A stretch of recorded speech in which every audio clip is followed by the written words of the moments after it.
everybody.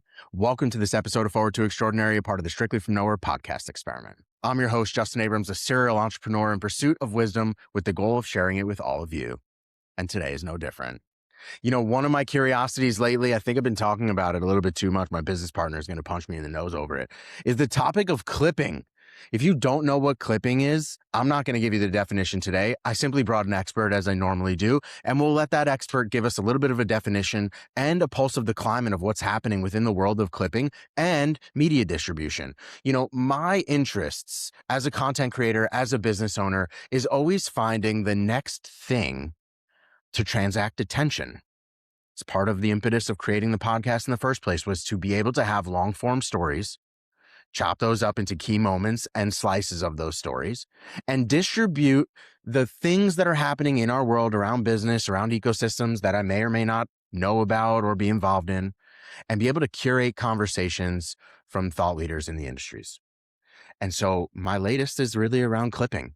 And I went out to social media, tried to find the best thought leaders that are in the business. I have a whole bunch of them that are going to be queued up over the next couple of weeks and months. But today we're going to get the run started. James Hamilton, founder of Dubble, welcome to this episode of Forward to Extraordinary. I cannot wait to unpack your zero to market story. Thank you, man. Appreciate you having me. Yo, it's a pleasure. You built a business in one of my areas of like chief fascination these days. Before we jump into anything, I always like to humanize these just a little bit. Tell me about you, your human experience, what makes you unique before we get into business. Yeah, man. So grew up in Ohio. I live in Austin, Texas now. I've been here for about a year and a half. Went to Ohio State, stayed in Columbus for a few years after school. Kind of time to, make a change. I was working at a ad tech company called eFuse. Basically, they do ads on top of live streams. So like say you're in Twitch, someone maybe in the chat talks about like pizza or something, Domino's ad pops up, like that sort of thing. Smart. Uh, Pretty cool, yeah. So, but I was there for like 3.5 years after school. Um, Decided it was kind of time to start my own thing. I had always been just like messing around on the side, making just like little dumb websites, that sort of stuff. Um, had a startup in college with a few buddies as well. We kind of shut that down after graduating, just kind of went our own separate ways. And so, yeah, kind of looked at the landscape of things, tried a little newsletter for a few months, wasn't super passionate about that space. And then heard about this whole like clipping strategy, and it's kind of perfect for me because, I grew up like creating content. Like I made shit ton of YouTube videos growing up. Um, Basically all I did was watch people play Call of Duty as well. Just watching Twitch and whatnot. I still watch people play Call of Duty even though I'm 27 now. Um, and so I was like, okay, this is definitely more of a fit in terms of like what I'm passionate about. And it also is kind of in a similar space to the company I was at before. So I felt like I had a unique perspective as both like someone who created content, consumes so much content, and then also kind of worked in this whole like ad type world, especially in like the gaming and streaming space. So that's kind of why I jumped into it. You know, it's one of those spaces, it's like a new conversation enough where there's limited barrier to entry except for taste and creativity. If you can really wrap your head around the art and science of clipping, you really can make a play. You know, this is like an emerging topic. It's an emerging skill set that people have. It's also a transitionary skill set. So people that were doing like traditional linear advertisement are now moving into the art of clipping. Before we go any further, can you like actually define clipping for the audience?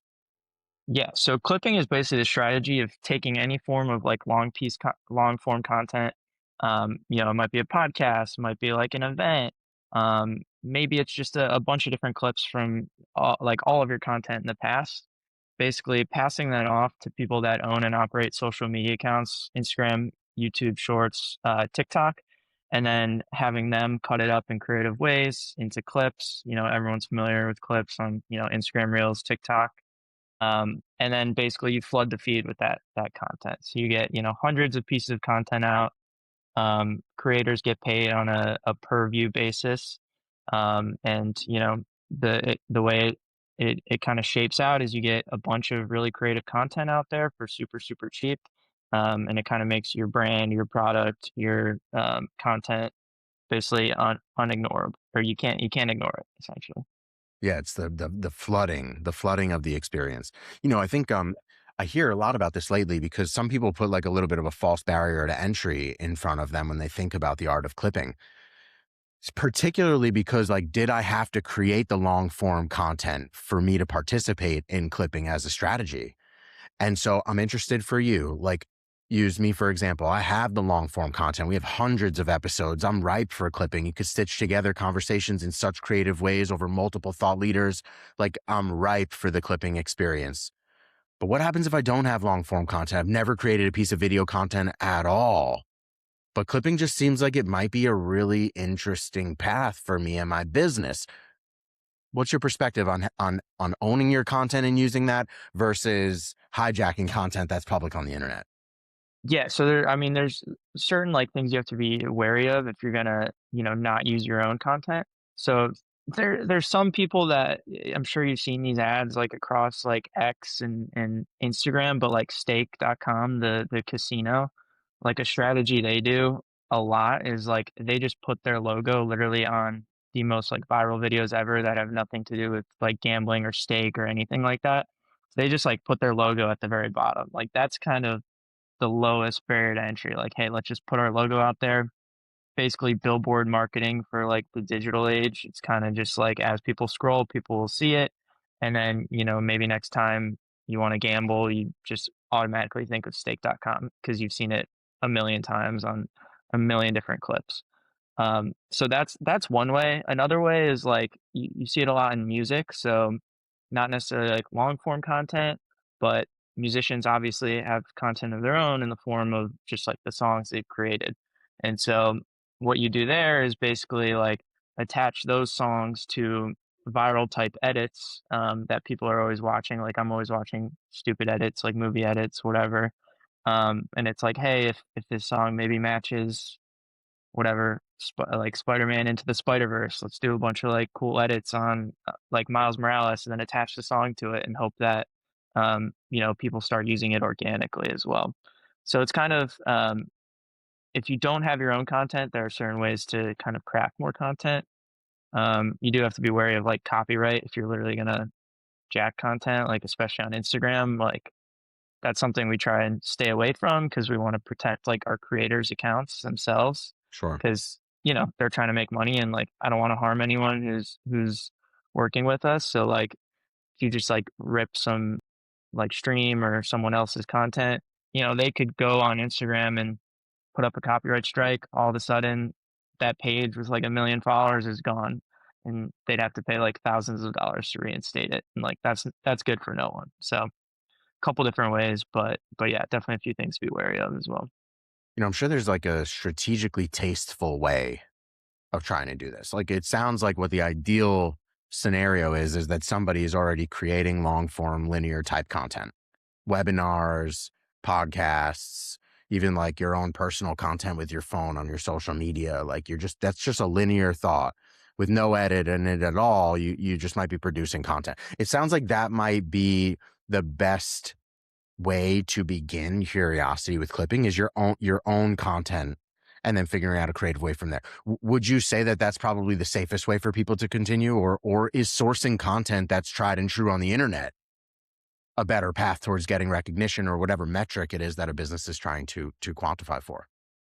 Yeah, so it kind of depends really what your content is. Like to be honest, like in the business space, if you're making, you know, say 2 hours of content a week and it's long form conversations, there's certainly a an avenue for that. But what you have to be really careful of is like what type of accounts are posting that content. Like you want people that understand business, and you want people that like, have an audience that would actually buy from you. So like as you know, I'm sure like LinkedIn for business owners is pretty like premier in terms of like getting new customers.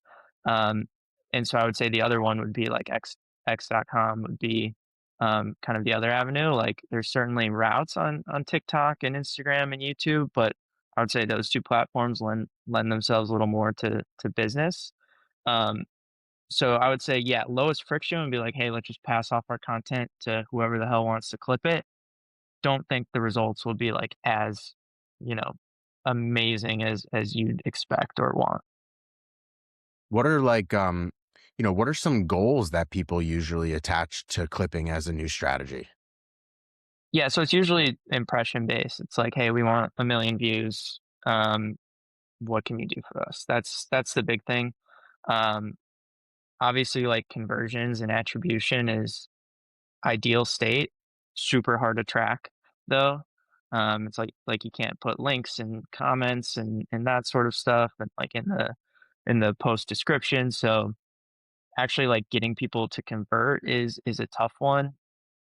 Obviously you can measure things like website traffic, but then you have to kind of just like guess like, hey, was this because of our clipping or is it maybe something else we're trying? So attribution itself is super hard, but um, usually it's like awareness and views are the main metrics. I mean, I think that that's kind of classic, right? Like if you wanted to go the route of like radio or billboard or a magazine article or like a classic advertising strategy, attribution is always a little bit tough unless you have something like a QR code or like a specific dedicated landing page that you would only be able to go to from that particular advertisement. This stuff is more about like brand awareness. I loved your stakecasino.com scenario. That's like just fully subliminal brand awareness. That's like just Yeah, being everywhere at all times and just like hopefully in somebody's moment that you can't really quantify or account for, they think of you, hopefully in that moment. Now, tell me a little bit about the business. So like what does Double do? Are you a service business? Are you an app? Like what does the business do? yeah, so we have a platform. Basically, brands come to us, they give us our content, we upload it on our platform, and then those campaigns go out to all of the creators that we have signed up on our platform. And so from there, we verify that they own and operate those accounts. We make sure that their audience is mostly U.S. based because that's very important to most of our clients.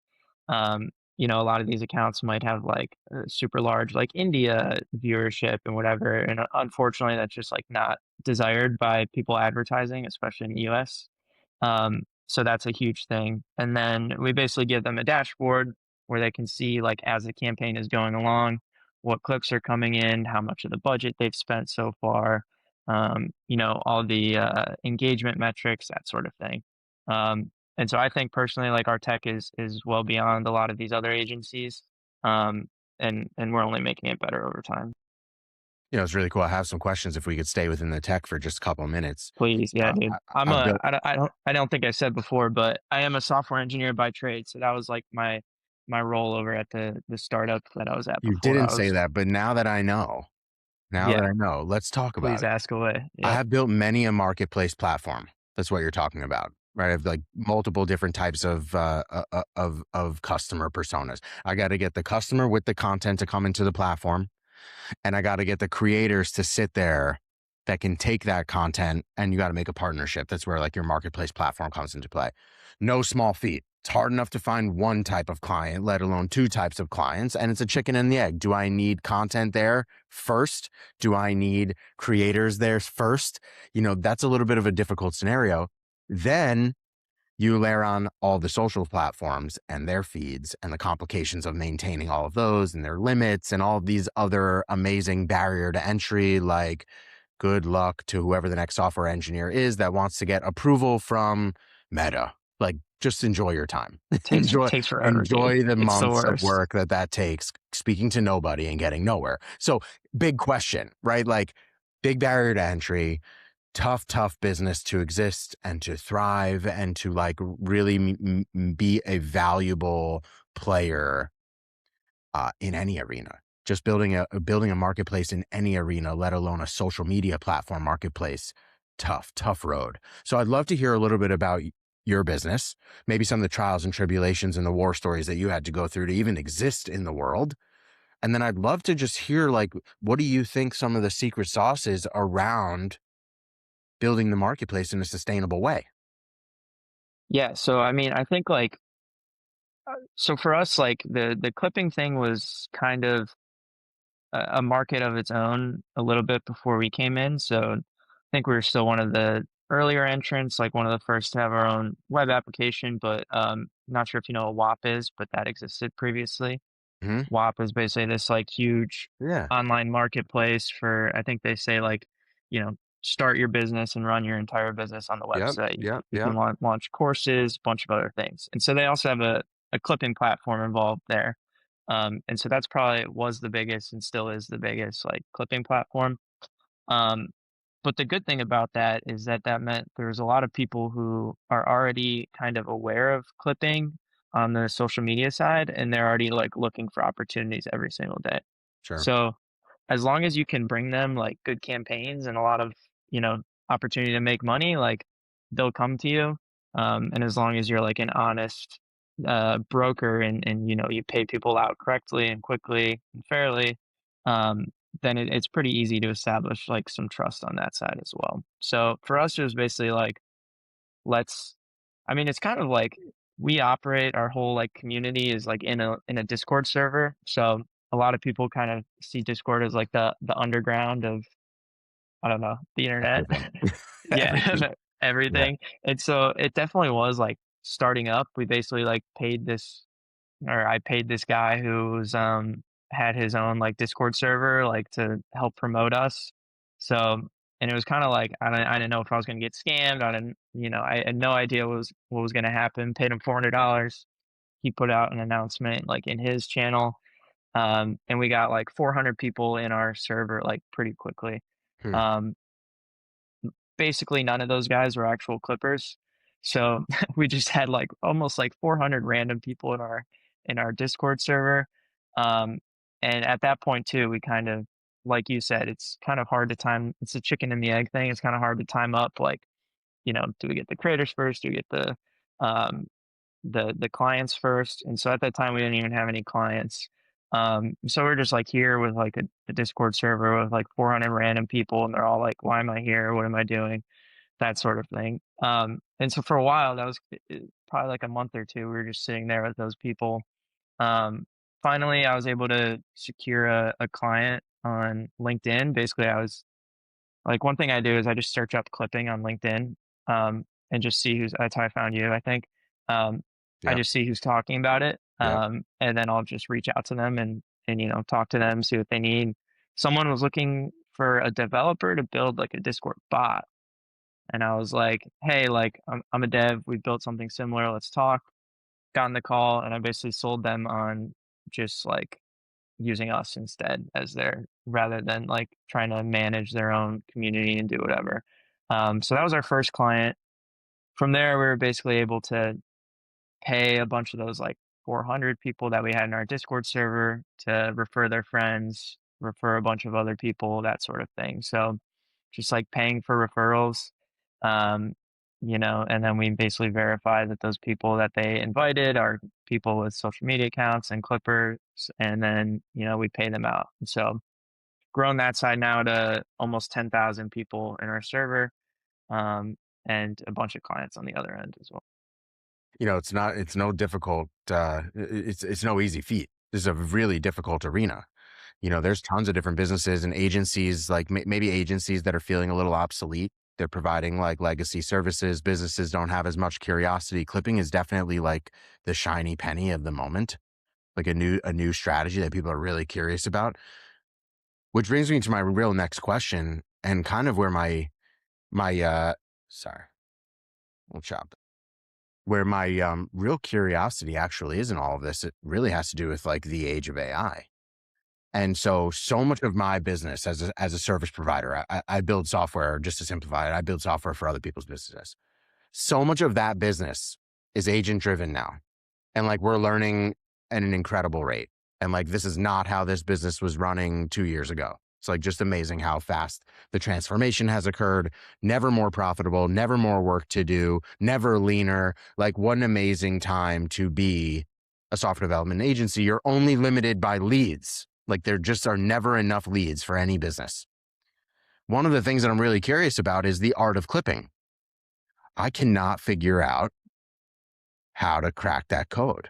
It's fully not, it's agent proof. It is fully not an agentic solution. And maybe I'm wrong. Maybe I'm full of shit, but I've been trying for months to try and build You mean tooling. like actually creating the content with AI? AI is terrific at creating linear content. Like like if I give it a really nice instructional file that says like pull this from, seconds 3 to 7, pull this other piece from minute 115 to 132. Like if I give it really it can compile, no problem. Yeah. But I can't just give it 4 different pieces of long form content and say, make me something emotional. Make me something that is going to catch people. Make me a sizzle reel. Make me a trailer for the Strictly from Nowhere podcast. It just is not capable of the emotional throughput. And so I'm really interested in like having the conversation about how does the agent serve the clipping and how is it serving the specialist? Like, I have to imagine that the people that are actually cutting media are using some form of AI service and solution, but are they just like using the little agent service that's available in DaVinci or Final Cut or whatever platform that they're using to edit? Or is there like some crazy clipping tool that's like borderline sentient that's out there that can take my raw content and create me magic? Because I'm as of right now paying for humans to make magic, and I don't see the agent taking their job away.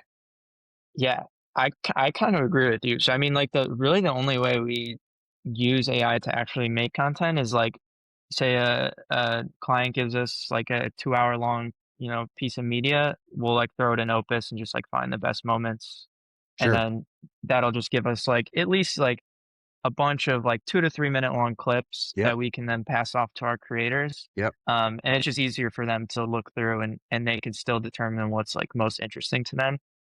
That's basically it. Like, so some of our clippers themselves, like, I know they'll use I think that really what they do is just, like, use ChatGPT to maybe, like, come up Scripted or with, like, something. text on screen, like, that Right. sort of stuff. Right. And that's really the extent. Like, nobody that we know of, like, actually uses it from, like, start to finish to create content.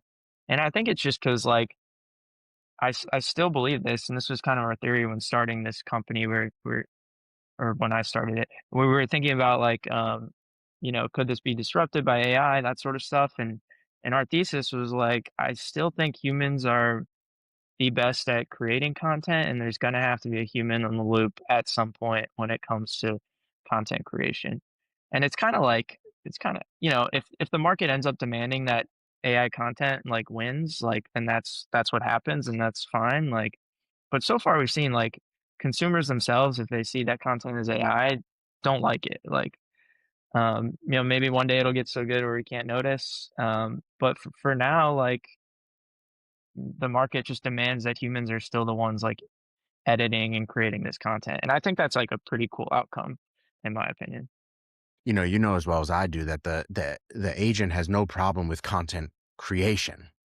Can create with that whatever the heck. It's as powerful as the prompt and the person that's operating the tooling.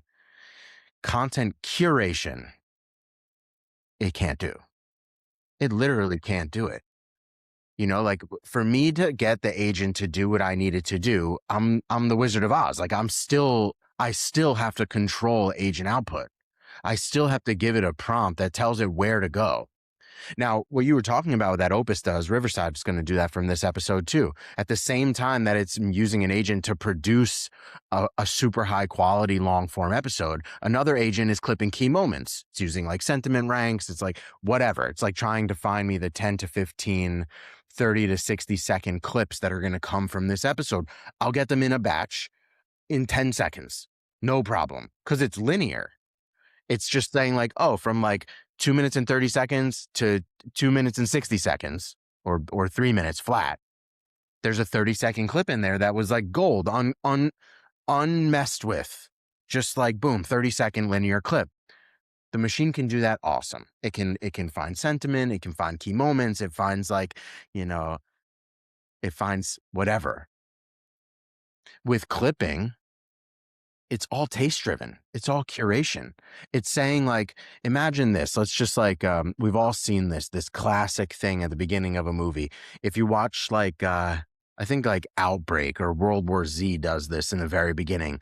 Lucy does this in the movie Lucy. It's just like this rapid collection of media. You'll see like birds chirping and a plant growing and a wave crashing. And that's the easiest way to understand clipping. but the art of that is somebody sat with 50 different versions of that. It went through approval pipelines. You had executives looking at it. You had editors looking at it. It had to meet the rest of the storyline. It has to be in just general consensus of what the movie was actually trying to storytell about. That's superhuman. Like, there is no way that the machine is going to say, like, cool, I've compiled these, 50 different clips rapidly, and this is the perfect introduction to a box office smash. Just not capable of doing that at the moment. And so I'm just like down this tear. If somebody has figured this out, not only do I want to talk to them, but I want to use their tool, because to curate this way is tastefully expensive. Like, you're only going to get as you're only going to get a product at the end of that as talented as the individual that you empower to do it. There's no machine that's capable of doing this particular art form right now. So I'm curious, from a software developer's perspective, I'm sure a lot of your world, especially running an application, a marketplace, heavily agentic. You have superpowers now. Yeah, So 100%. when you think about this, like, tell me if I'm nuts or not. Like, should this exist? I don't know. well, let me comment real quick. Like, I think one thing too is like you're also fighting another, like, yes, it's very human centric, like the art of curation, but you're also like fighting another algorithm on the other side, right? There's the TikTok algorithm, there's the Instagram algorithm, and it's like sometimes you don't know what videos are going to do well. Like Really true. sometimes it's literally the complete opposite of what I'm expecting. Like I'll see one cut and I'm like, this is gonna pop off, just complete dud. And then another one just does way, way better, gets way more engagement, that sort of thing. Um, so it's like you would also need the AI to basically crack the code of these algorithms, I think, if you're trying to, if the goal at the end of the day is to get views. Um, you would kind of need to like reverse engineer these algorithms created by these billion-dollar companies, um, which of course is quite difficult in itself. So it's like, and I think the good thing about clipping is like you get so much content out there that then you can really see like, okay, this piece actually does work. Like a bunch of clippers use this moment and this moment is popping off. And then we could go back to the client and then if they, create their own content based off of that, or they, want to put more budget in, we could be like, let's just double down on that clip in that moment. So, clipping is also like a really cool form of like content iteration. Um, like you can really figure out what works when you get this much content out there. That's really an interesting perspective, like using the volume of content as the metric, like being able to see where is engagement, where is attention, what is actually meaningful and landing with consumers. I wonder if the other way is true too. Like, we're talking about, kind of understanding the algorithm, but it's really not about that. The algorithm is able to determine where people are putting their attention, and so it's kind of like you're playing this. You're kind of playing this metric driven game, which is, I want to produce enough content to have enough of a test, enough of a data set to be able to like actually make a decision. But at the end of that, doesn't it really just come down to like influencing popular culture? Like, when you're creating that much content, let's say you're doing it from a recognizable brand and you want to employ clipping, couldn't that sway where attention actually goes? And of course, the algorithm adapts to where attention actually goes. If you're talking about like the mass flooding of content, it is possible to be pulling rather than pushing into a conversation. You're pulling attention in your direction too, which I've been seeing, fascinatingly so. Lots of big brands, like Nike's famous for this right now. Like, you're pulling attention back into your realm of brand awareness. So I'm finding it interesting that like the strategy is kind of working in multiple directions. Which one do you think is like most practical for businesses, small businesses, like ones that are not Nike? Like, most people are just trying to find an edge. Where do you think is most Yeah. practical for people to start? So I think like, moving culture is certainly possible. And that's like, you need a lot of content though to do that. And you need probably pretty significant budget. If you're going to deploy it like into a clipping platform, or clipping service, certainly possible. Um, I'm like super curious. Like, I don't know what Obsession did, maybe that was just, like, all organic, but, like, literally one day I just saw one post about obsession, then it's 10 posts, 100 posts, 1,000 posts. It's like and I was like, I was really curious if they were paying some of these original people, like, in some of these, like, film X accounts and those sorts of things to post, or maybe they weren't, or maybe they just, like, completely organically, but I think that was, like, a really interesting case. But like, the average business, I think the advice I would give is just, like, kind of ride the wave of an existing trend. Mostly, like, most people aren't gonna be able to completely shift culture, um, but you could certainly be like a barnacle and a whale and, like, just, like, ride a trend that's already happening and get dip your toes in that as well. So I think that's the easiest, like, thing for most people. That's an interesting topic. Like, I think that most people can wrap their heads around that one. Like, how are you finding popular trends? I know how, but for the sake of the audience, like, what are some tools that people are using either in these types of social platforms or whatever to find popular trends? And then how does that map back to clipping? Like, then I feel like I'm going back to what we were talking about before, which is like I'm hijacking content. Maybe it's copywritten content to attach my barnacle to that performing whale. So, like, like, what's a little bit of a strategy of identifying trending opportunities and then curating my content? I did this just as a caveat. I'm sorry to be long winded. As a caveat, I kind of did this with the topic of clipping with the show. Like, the next many episodes will be on the topic of clipping because this is a viral trending topic in digital advertising. And so rather than me going and doing the activity of clipping, I'm just hijacking the trending conversation, which is let's just talk about clipping because it's curious for people right now. So lots of Right. ways to analyze what's trending and how do you contribute or participate. But I'm interested, like, what's most practical for people from this perspective? Yeah, I mean, I guess for us, it's kinda just like it's not super scientific, it's mostly just like, uh, finger on the pulse or whatever. It's like the New York Knicks just won the championship, so some of our, like, music clients, basically, we decided to, attach their songs to videos of, like, the fans, like, celebrating, that sort of stuff. So really, it's just like what's happening and what's popular right now, and I guess I have the benefit of being fairly young, so I know for the most part what young people are kind of into. Yeah. Obsession, Backrooms, same thing. Like those were popping off. Like let's see if we can hop onto those trends. Um, I don't know if there's a super like scientific way to reproduce that. Maybe there is if you know of any like some sort of like tech based way, but it's kind of more just like you said, taste. I'm using so much of my flow is agent driven. Like, if I had a curiosity on like what is actually trending in a micro market, I ask Claude.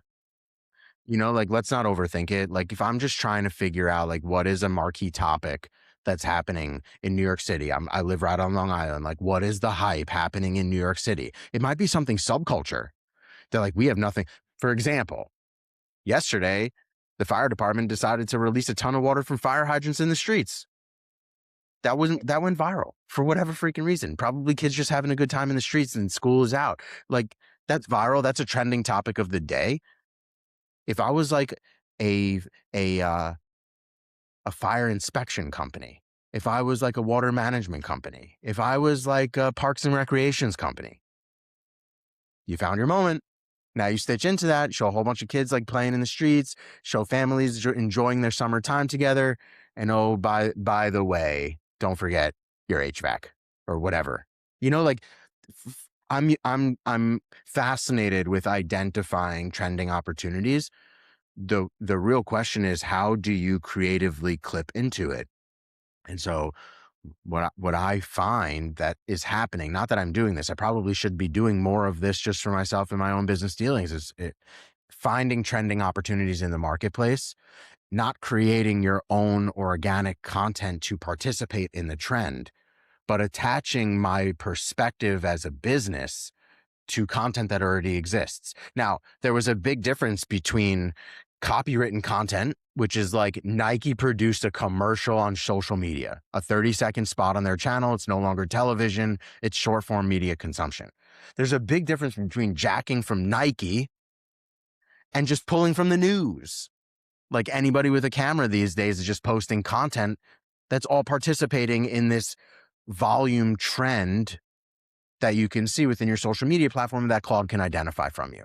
So I'm not saying to go and rip from Nike, Yeah, but you can certainly go to YouTube and find, highlight reels of the NBA and make your own hype reel.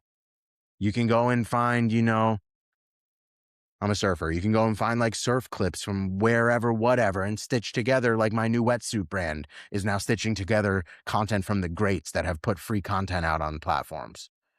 Am I hitting it right? Like, is that what people should be totally. thinking about? Yeah. Yeah, so, yeah, I should have added that caveat previously, but, like, basically any, like, phone footage, like, if someone recorded something on their phone, like, that's very, very likely not gonna get Free copyright, game, right? and especially if you're, like, cutting it up with other clips and actually being creative about it, you're not gonna get struck for copyright. So, yeah, it's totally, like, you know, finding that content that's already existing and, you know, making it a little bit more creative, stitching it up with other content. I think for, like you were saying, business owner in the whatever parks or water or something like that, like, for them, it's like, maybe take that content, lead in it with a hook as is just like, some of the kids playing outside and then have yourself afterwards talking about it, like your perspective, like more like kind of UGC style content rather than clipping. Uh, that would work super well for something like that. Yeah. I'm really fascinated with the timing, with the strategy and the evolution of advertising. I don't think that brands really have like a hard and fast way. What worked for you yesterday, went viral yesterday and contributed, didn't work at all today. A wrinkle on the same strategy could be like, I don't, you would not even know what the difference is between these two pieces. One performed, one totally flopped. To me, that's like the equation of clipping is it's so much volume. Like there is just so much volume that you start to see between the posting, you start to see the data of consumption, the time that people are spending with each post, the click through, the attribution, if you can do any of that of that mapping. You start to see like what was the formula that these posts followed that caused them to impact people these ways. To me, the volume of clipping is really interesting versus original social media advertising is one channel, one post at a time. Maybe you post 4 or 5 times a day. This to me is like a total mass distribution strategy Like where the like a data Super drives Bowl ad, just the concept of it is insane. You paid whatever a million $6 million bucks, right? and then you get whatever 2 minutes maybe, and that's it. That was your chance. That was your shot. Like, maybe it just turned out nobody liked the advertisement. Um, sometimes you get lucky and people do like it, but, you know, how many eyeballs do you get from that? Like, you could get the same thing from clipping for, 5,000 bucks, which is pretty crazy. That's like absolutely wild. And the big businesses are doing this stuff in house. We'll talk about podcasts for a second. Famous podcasts that are all around. These guys are so famous for doing this type of clipping style. I mean, you just look at Diary of a CEO, clipping master, his internal team that's creating the sizzle reels and the trailers for each episode. They're creating the lead-in content before they drop an episode. They're doing like nurturing content from past episodes, stitching together 30 different episodes to control a conversation. I mean, talk about moving culture. Like you don't need to move the entirety of the planet. You need to move your audience. He has enough of an audience to move their perspective around. It's really an interesting strategy. I mean, and for what? For like cents on the dollar. Like in comparison to what it would be if Diary of a CEO took out an ad spot at a Super Bowl campaign, cost them $5 million for 30 seconds, and it coincidentally is the same time that everybody had to go pee. And so nobody Right. saw it, which I find really fascinating. Now, let's pivot for a second. You're a software engineer. Sounds like you're a software engineer by trade. What's your fascination within this right now? Like, I'm sure you're working days and nights on your platform, the marketplace that runs your business, but what's the fascination from an engineering perspective, maybe in the vein of clipping? Dude, so I mean, honestly, like the most insane thing to me is just like how different my workflow is from even when I left my job like a year and a half ago. Um, and, go back like 3 years, it was so different the way I was, like, programming, and I barely look at, like, my editor nowadays. It's essentially I'm just staring at Claude Code the entire time, and it's awesome. Like, I love it, and the amount of output I can do as a, lone engineer is just, like, Super probably, cool. like, a good 20x what I was doing before, um, and I don't feel like any sort of quality drop off either. Because I guess I am lucky because I grew up in I started coding in high school, um, and so I've been doing it for, over 10 years already before AI, and so I knew how to, like, read and write code, and so now, like, if AI produces code, I'm pretty confident in my ability to, like, judge that code and iterate off of it, um, but that's the biggest thing for me. It's just, like, how much I can get done. It's insane. I can, work for 10 hours a week on coding maybe and do the same as, like, 2 full-time senior engineers, like, 5 years ago. It's like an unbelievable superpower. I think the real rubber meets the road is, am I just doing it to do it, right? Like features or friction. So am I like, just because I can build every damn thing that's on the wish list doesn't mean that that's what my audience needs. Talk to me a little bit about the discipline that it takes right now to build the right thing, even though you could build all the things. Yeah, dude, I mean, my backlog is, like, I have 100, like, 1,000 ideas, you know what I mean? Sure. Um, and so, like, I could go and build them all super, super quickly, but, um and certainly Claude Code makes it easy to do that, but, some of the tools I use, I think are really good at, like, vetting your ideas. So, like, um, Gary Tan had um, I'm blanking on what they're called. One of his tools, you could basically ask, like, they would have different, commands. You could do, like, a planned CEO review, and you would just, like, talk about the feature. And it would be, like, kind of from the Y Combinator approach, like, "Hey, have you actually validated this? Like, do your customers want this? Like, what's the real friction here?" And it would kinda give you, like, a lot of pushback, on those tools. So, basically, just, like, being able to, use different agents to help push back and vet your ideas before you just jump in and start building them has been really key for me, because it kind of like makes you stop, makes you think about it a bit, and it slows you down, but it ends up being like a net benefit. Absolutely. It also like just keeps you, if you question it properly, it like keeps you from going down most paths.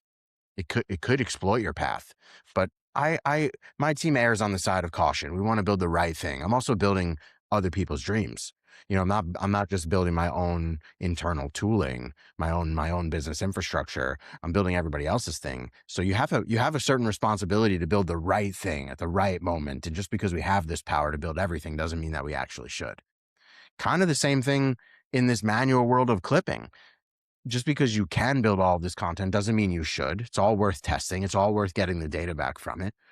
But we bias on extreme talent. It's not like you're giving the keys to untalented folks. I mean, I'm sure that happens, but we are on talent density. And so remember, like what I was saying earlier about your content that you get from your clipping professional is only as talented as them.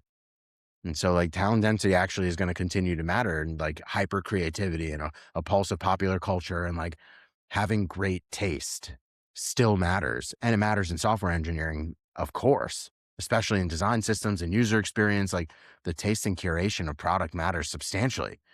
I mean, But yeah, you think- I think even more so nowadays. Like if you have shitty ideas for your product, you're gonna implement those within a day. And if you're not actually like paying attention to what your users need and what they want and like how they're reacting to these features, you're gonna figure out, you're gonna build a pretty terrible product pretty quickly. So like, yeah, you can build great software really fast, but you can also build terrible software really fast as well. Ain't it the truth? Ain't it the truth? As we round third base here, I often give it back to my guests for the final word. These conversations typically leave people saying, I wish I would have thought about that. I wish we would have talked about that topic." So now's that time, James. No pressure. Anything come to mind that we really didn't touch on that you think might be valuable for the episode? Um, Dude, I feel like we hit everything. We You did. asked some incredible questions. I Thanks, man. appreciate it. It's a real curiosity of mine. I'm no bullshit. I'm like actually trying to figure out if this is programmatically possible. mostly so that I can exploit it and like save the time that I've saved everywhere else in my mix. But That's actually could we talk about that real quick? sure, So sure. I think one day, so what Justin was talking about is like trying to make basically go from content all the way to a post, right? Just like no hands, whatever, no humans. I think you could do, in my opinion, I think you could probably at some point go from like content to a really, really good clip. I don't know if you'll ever be able to get it on the internet like without a human. So like I really think like these platforms are really good at, basically like bot detection, right? So if you have an AI agent, and this is something I haven't figured out either, is like having an AI agent like actually run an account. Um, log it's really hard to log in with the AI agent. It's really hard to like Do it. continue to post like, and then like they're just gonna get banned from the platform, and you're just gonna lose all of that progress you made. So I think at the end of the day, like even if AI can make the content, you're gonna need a human to like own and operate an account and post that content, in my opinion. I mean, I think you're 100%. Like I was banned from X, I want to say back in February because 2 days prior I was playing around with Zoe Computer and I decided to create like a post tool from Zoe Computer and just like agentically pretend to be cousin Justin. Man, it didn't even take 2 days. And I got like fully banned. They banned me for like 4 months. I had to like go through the rigmarole of trying to release the account. I fully like admitted like I didn't do the right thing. I was using another agent tool. They told me I was able to do this. Nah. So I agree with you. The last mile of going to production, I want to own. It's like the old editor before the news article prints. Like you want that last final human approval that the thing that's going out that represents my brand, that represents me as an individual, my personal brand, that it doesn't have something rogue. And so I'm fine with that. The part that I'm trying to outsource, I don't think is possible either, which is taste, which is the curation, which is the awareness of popular culture, which is the awareness of like trending ideas and how my brand might be able to comedically exploit that or Yeah. emotionally exploit that or whatever. Man, it doesn't exist. And I'm like really trying to figure it out. Like I want to find a platform that's like maybe more of like a user interface that allows me to like pull in random pieces of content and find the linear story and stitch together something brand new. Doesn't exist. Can't Have find you it. tried like, I haven't gone too deep down this rabbit hole. I'm just curious, have you tried like having, some sort of bot just like listen to TikTok feeds or Instagram feeds, trending stuff, and just constantly ingest content and say like, "Hey, this is trending today. This is." I'd be curious to see if that were like, I feel like that could be possible. Is just like consuming, maybe not producing with the an AI agent, but actually like just consuming and then you know watching those videos, summarizing what's happening, and being like, "Hey, this video just got 1,000 comments. Wonder what we could do here." Something like that. It's an interesting ad, like not a bad idea for your backlog either. It's just like a social awareness solution. Like what is the thing that I should be curious about, especially in my niche industry? But those I do this exist for like manually. brands, right? Like the social awareness tools, like the social listening tools, I think they're called. Those They exist, definitely right? have these types of things. Um, is it hyper focused on like what is working in the world of clipping? I don't know. It might just be like what's happening in Meta, like in Instagram as a whole, pick a category, like what's trending within this popular category. That I know for sure exists.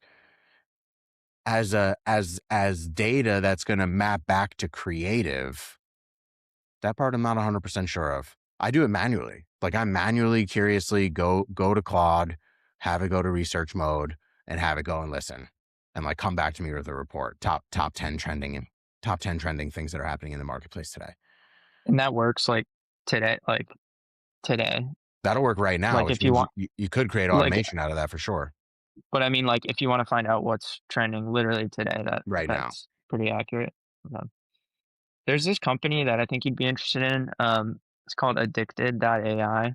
Um, Interesting.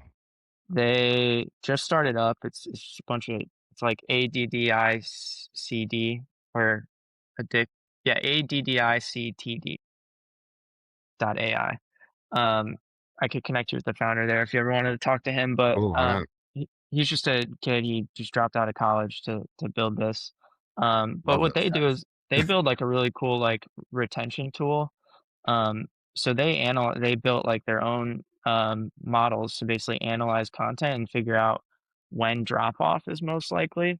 So they'll analyze basically a clip. They're building it for clipping platforms right now, but hoping to expand into other, um, niches as well. But basically, they can take a clip, give you a grade on it, show you a graph of like how retention would go with this clip online, um, and tell you like when people are likely to drop off, what type of editing you should do. Maybe just like a quick zoom in would help here to help get people's attention and keep people on your clip for longer.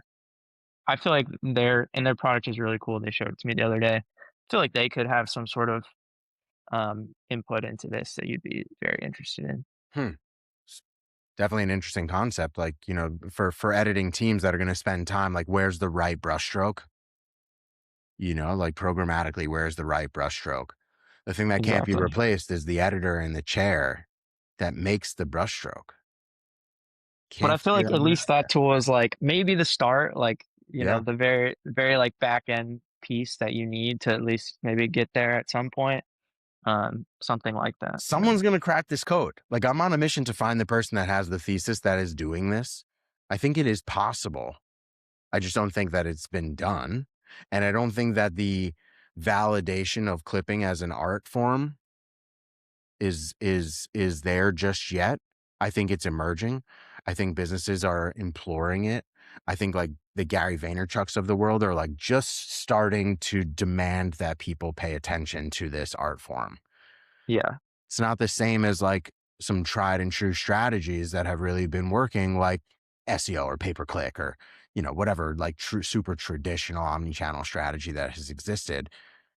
Not enough true thought leadership is being put into this as a niche just yet, but I think it's possible. It has to be possible. I think so.